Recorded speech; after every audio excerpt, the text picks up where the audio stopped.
Okay, here's a system of linear equations. Again, one that I worked in a previous video. I'm going to work it again using row reduction on matrices. So I'm going to plunk this right down into an augmented matrix.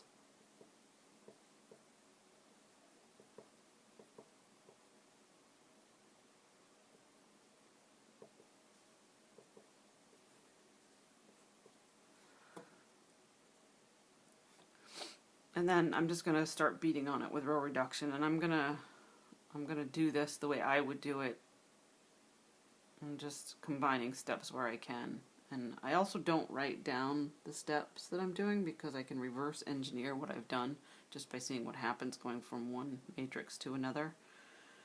So I'm going to use this 1 to get rid of this 2 here and introduce a 0 here and also introduce a 0 there. So the only row that's not going to change is the row I'm using. And so I'm going to do this, the second row plus -2 times the first row. So this plus -2 times that is 0. This plus -2 times that is 5. This plus -2 times that is -4. This plus -2 times that is 0. And then I'm going to do the third row minus the first row. So 1 minus 1 is 0. 2 minus -3 is 5. -3 minus 1 is -4. -1 minus 1 is -2.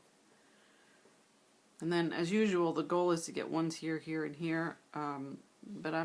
And 0s here, here, and here. I'm going to use this 5 as a 5 instead of turning it into a 1 and then using that 1 to get rid of this 5, because if they already match, then they're easy to annihilate one another. And also, if I multiplied through here by a 1/5, I'd introduce fractions, which I don't want to do. So I'm going to use row 2 to get rid of to introduce a 0 here in row 3. So I'm going to do this minus this is 0, this minus this is 0, this minus this is 0, this minus this is -2. And I could keep going here, but I'm not, because that last row is sort of the key to this problem.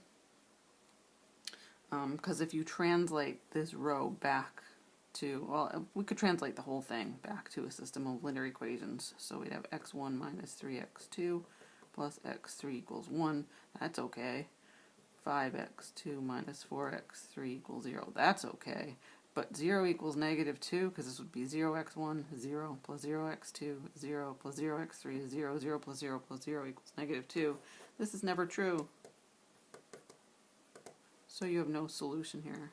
No solution. And so we're done.